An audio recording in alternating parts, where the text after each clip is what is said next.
All right, guys. Thank you guys for all coming. I know you guys have been here later than ever. I know we were expected to finish at 3 o'clock, but I'm very excited to say that we have our last guest and last session for this great event. I'd like to introduce someone who I think you guys will all be interested in hearing about his entrepreneurial journey. Someone who I think is really cool, someone who I met personally through Newark Venture Partners and Brick City Tech. Shout out to Anthony. And I'd like to introduce Gerard Adams to the stage.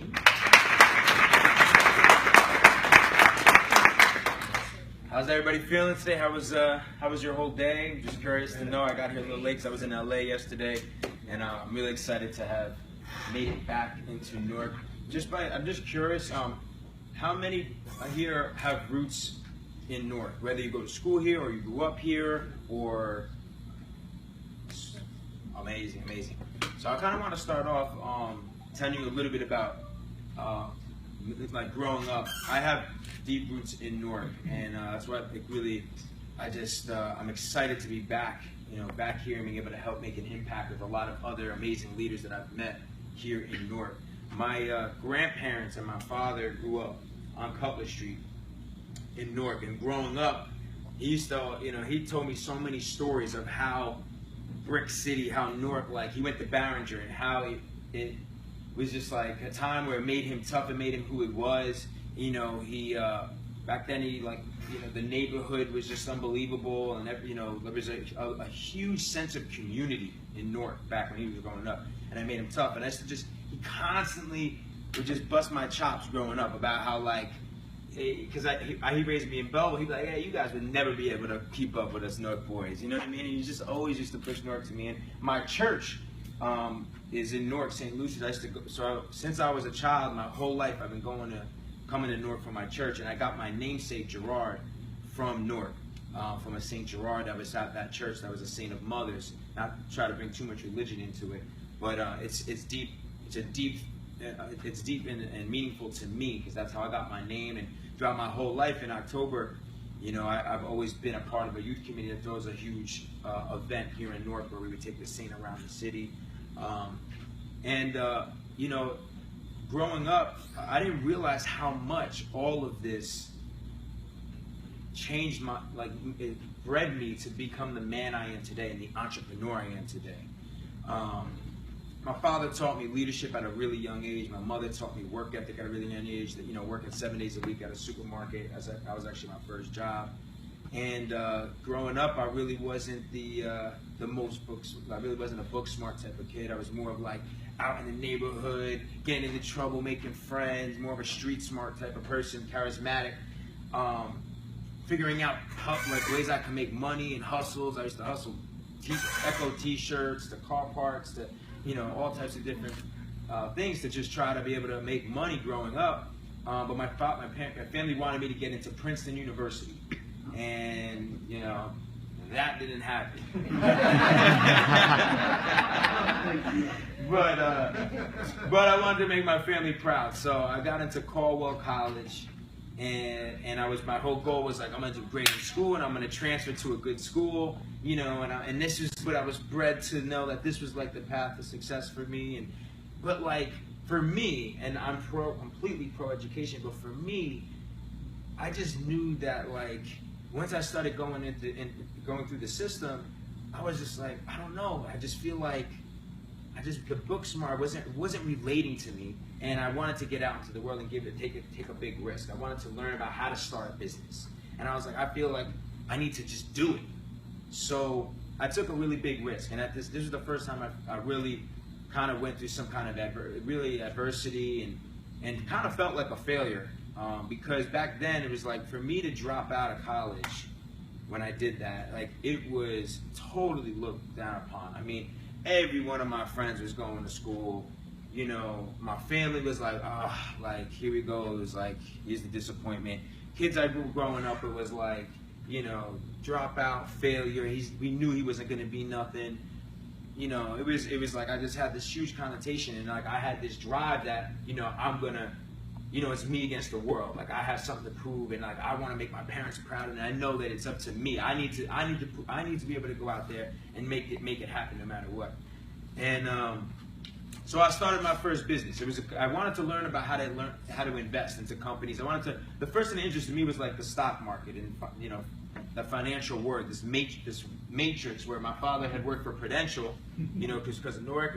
So coming home from school as a kid, he would be like, when I get home, I want to know what the stock is at for Prudential. And I used to be like, what is that? Like, I was really interested to know more about like what that was, that world. So I was like, how am I going to learn about it? So I started self-educating myself online.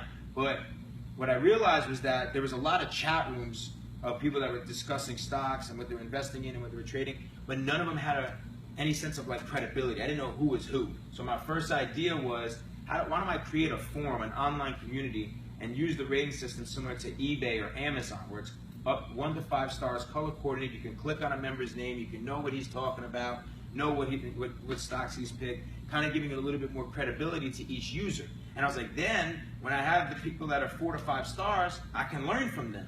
And it was a way to me solving the problem that I was looking to solve. And I feel like any great idea comes from something that, you know, it's a problem you're facing and that you want to be able to solve. And this kind of led me to like my first big failure.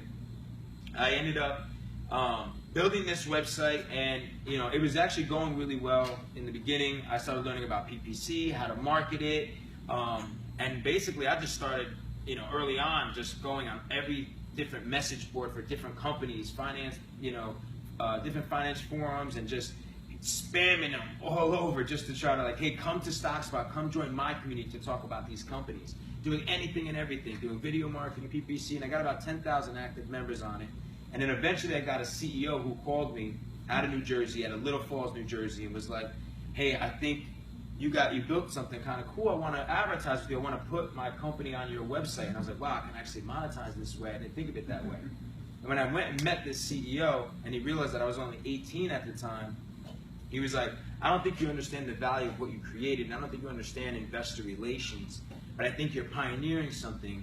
Whereas right now, the way that companies are getting exposure is done through very traditional means, road shows and conferences, and he wanted to learn more about how to use digital media to be able to get exposure for his company. So he offered me a position at his company. It was called M-Phase Technology, and it was a nanotechnology company reinventing the battery. And I was super excited about it because even to this day, I don't understand why we're charging our cell phones 2-3 times a day to keep up. Everything else is evolving so fast. We're seeing so much disruption in technology. But I feel like battery technology is just now, actually I'm really excited about lithium battery technology right now, but it's just starting to catch up. And this guy had the CEO had a partnership with Lucent Bell Labs where he created a patented wafer structure that using nanotechnology that separated the two liquids in a battery. Until you turn the device on, it would then shoot a shock wave that would release these pores, allowing the liquids to mix, creating essentially an infinite shelf life battery known as the nano battery. And I was going with him to the lab, seeing him create this product, you know, building the technology, and I was doing everything for him to get exposure to educate people about the nano battery. I ended up getting him written up in Wired magazine, did video marketing for him, built his website, wrote all his press releases, did everything to help get awareness on the nano battery. And one day I decided to host the first ever live demonstration of this nano battery. The company's doing unbelievable, 18,000 shareholders.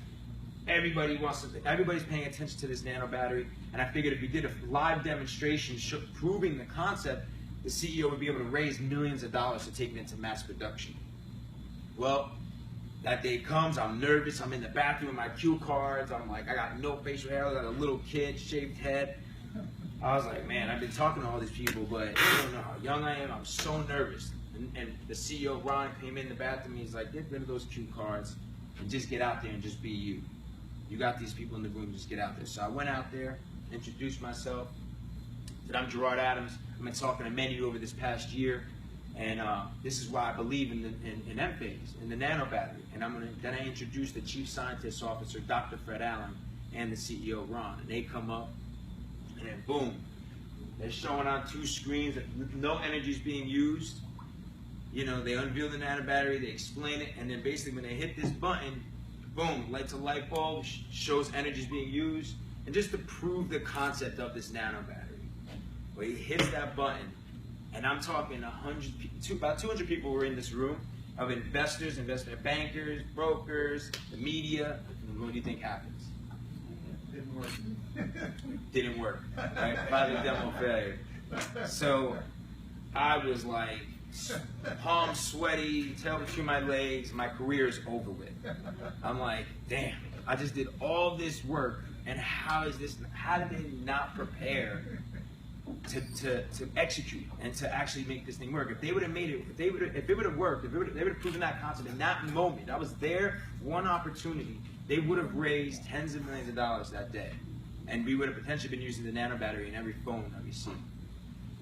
So I was like, damn, this, my career's over with. And what happened was interesting. A couple people came up to me during that event, after the event, and they gave me a couple business cards. I'm like, hey kid, I'm surprised you actually got me in the room. Call me. And then that's when I was like, you know what, I'm not gonna let this deter me. I learned a lot from this process. I'm gonna take what I learned from it, and I'm gonna go out there and try to find a lot of other companies that I can go out there and really truly help. Small cap companies. So I started traveling the whole country, finding all types of different small cap companies that were using different technology. Started learning about the mining industry, and I ended up building my own agency. And by the time I was 24, I did about 10 million in revenue with that agency, with a group of like 5 guys out of my apartment. And I mastered digital marketing. I was very sought after for these small caps. But what happened next was really interesting, right? Then all of a sudden, 2008 happens. All my friends are graduating from college. None of them can get jobs. They're all calling me to get work. And the market crashes and my business goes to complete shit. I lose with my clients. I was an avid investor myself. I had made multiple $1 million investments. But when the market crashed, I was up $20 million and lost it all. So I went from being on top of the world in my mid-20s, traveling the world, doing what I wanted, when I wanted. I got overly confident, and this is when I started learning about my ego. Because I went from being this kid who had the Bentley, the penthouse, doing everything I wanted to do with this success. I finally proved myself. I got the successful business. I'm doing what I love. I'm learning about things. To boom, gone. And that was when I was like, okay, wow. I got a little bit too, I got to figure out how to bounce back from this. If I was able to do it once, I could do it again. And then my mother, I owe a lot to my parents. They've been my early mentors my whole life. She started telling me a story about how she had an apartment. I didn't know this. And she lived in an apartment here. And she had 5 brothers and sisters with her. My aunt and uncles. And they all lived in a one little studio apartment. My mom had to drop out of high school to start working to help her family provide. And one day that apartment caught on fire. They lost everything. That little studio, they lost everything. The shirt off their backs. And my mom had to continue to work her ass off to help rebuild the family. And to this day, they put a roof over my head and a roof over my 2 sisters' heads. And my aunt and uncles are all, working and doing very well. Many cousins. And when she told me this story that they lost everything, she was like, if I went through that with the shirt off my back, you best believe, boy, you better get back out there and make it happen. I was like, all right, let's go. So, yeah, that story had a really big impact on me. And I didn't kind of know where to go next. But what I did know is that we lived in a generation where we were so caught up and so distracted by so much noise of like the Kardashians and the Jersey Shore at that time, and my friends couldn't get jobs, and there was just so much. Social media's booming. Everybody's trying to be like everybody else. Everybody's looking for instant gratification. Everybody's looking for answers. Everybody's trying to be too cool. It was just like our generation, so much happened with social media, I feel like, and reality TV, that a lot of us got caught up in not realizing like what success really means to us. And really also paying attention to the true economy. So I started making documentaries. My passion for content grew, and I started making some documentaries around the true economics of our country and how this market was going to continue to crash and how we can hedge the market. I got about collectively 10 million views on my YouTube videos, started getting on Bloomberg, Fox Business. my passion grew. And at that time, I started investing into entrepreneurs, started investing into startups. And at this time, I had a young guy that I met who was 17 at the time, and he started interning for me. He was looking for some direction. His father was in jail. His mother was looking for him to kind of get some direction. And I always loved mentoring and co-creating and working with others, but I always did it really behind the scenes. I was always about building businesses. And I took him under my wing. His name was David.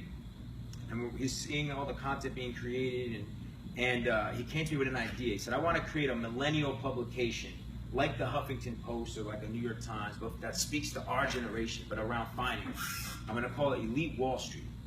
And at that time, I was like, okay. And I started looking, I was like, Wall Street's tainted right now. So we need to get away from that. I think we can do something bigger. We can create a publication, and I think what I was looking for is I'm opening up so many different tabs to get the information I want from like all over the internet. And all of them, a lot of them millennial type publications were very niche based. They were just about hip hop, or just about sports, Bro Bible, or just about parties, or just about a gossip blog. There was so many different niche based, but there wasn't a one-stop shop millennial publication that spoke to our whole generation, that covered everything from health, dating, news, business, entrepreneurship, to humor, entertainment, everything, a one-stop shop. And I was like, let's create that. And that's when Elite Daily was born. It was me, David, and another partner of mine, Jonathan San Pedro. They were both going to Pace University at the time. We were in my apartment. We bought the domain for $9.99, and we dove into how we can build a content platform that engaged our generation. And it was a lot of trial and error. And we started off actually just interviewing each other. Tell me a story, because we wanted let's create something where there's no filter. Our generation wants authentic, like authenticity, and something that's just real. So we just started interviewing each other, interviewing our friends. Tell us a story of what you're facing right now, and let's talk about it through the world. And it was just raw. And we started learning about culture, team, like what did Elite Daily stand for, even past the content? And how can we create a movement? How can we then scale? How can we get ambassadors at universities all over the country that want to write for us, that want to have a platform to contribute, to be able to tell their story? And we built it over the past 3.5 years, bootstrapped it from the beginning. And now over 200 employees, and last year we got acquired by the Daily Mail for $50 million. And that moment changed my life, because now here I am, and I'll tell you a little bit about that, the very ending, right? So it was very strategic. We had to figure out, and we were at a point where we wanted to get notoriety. So we ended up raising money from venture capitalists, because we were like, okay, we need to kind of raise some capital, get some notoriety to help us continue to scale.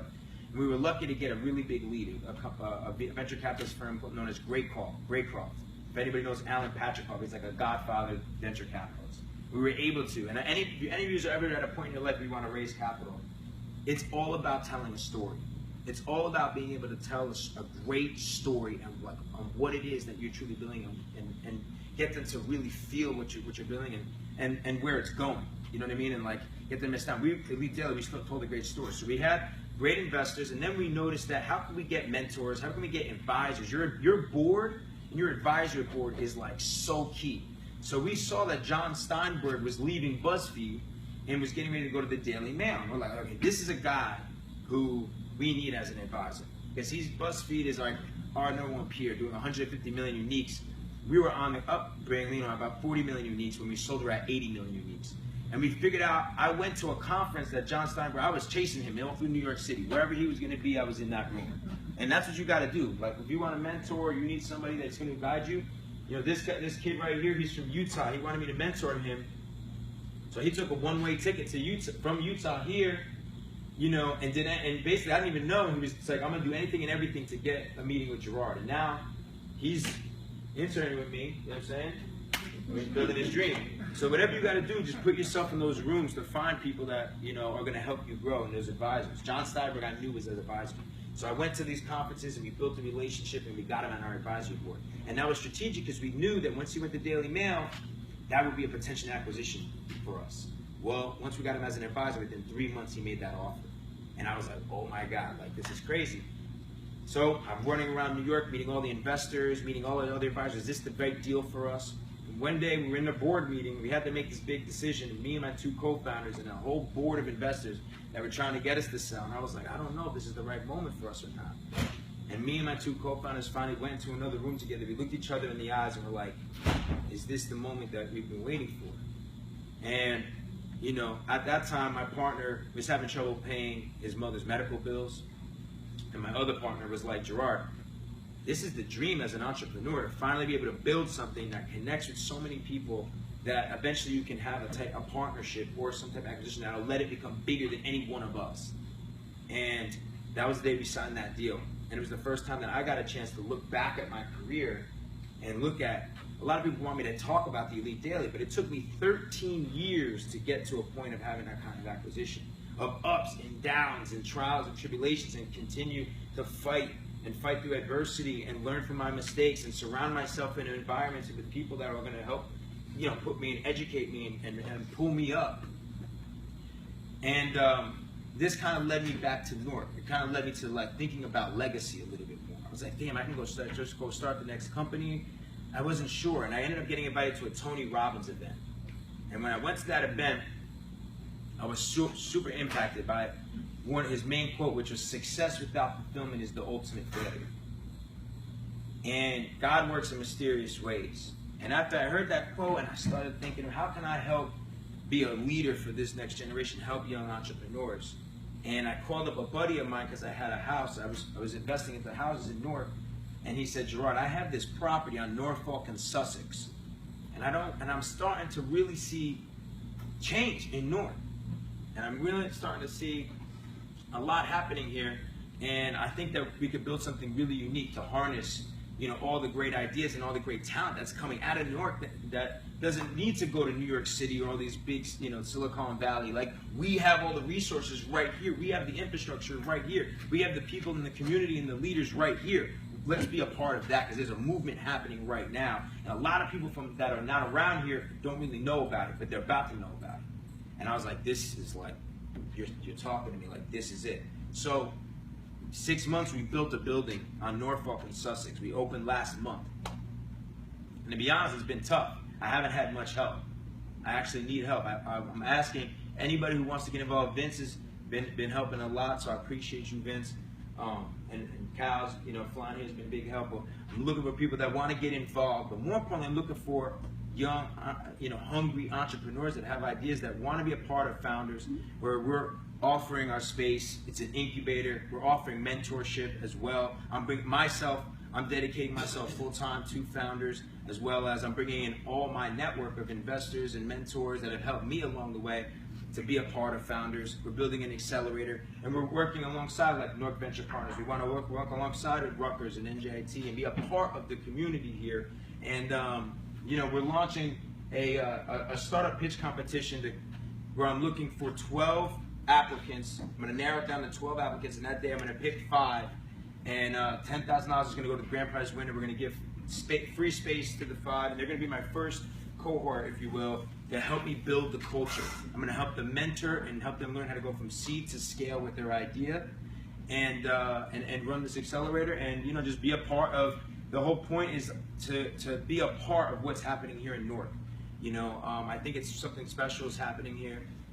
I think that, you know, Audible is a testament to that. And there's no reason why we can't see other great companies being built out of Newark. And the whole point is to be able to give back to the community. So part of us building these companies and these businesses is to offer internships with the community. You know, also be partnerships with Code for Newark. We're going to launch something called Future Founders to teach personal development, to teach help teach code and emotional intelligence and things that you don't typically may learn in school. That is key and is vital, and has been vital to me as an entrepreneur growing up. So that's a little bit about my story. I would love to connect with all of you. You know, I'm right on Norfolk and Sussex. You can hit me up on social, but, you know, go to founders.live and apply for the competition. Even if you don't want to apply, I would love it if you guys would attend. It's free. It'll be a really dope event, and thank you.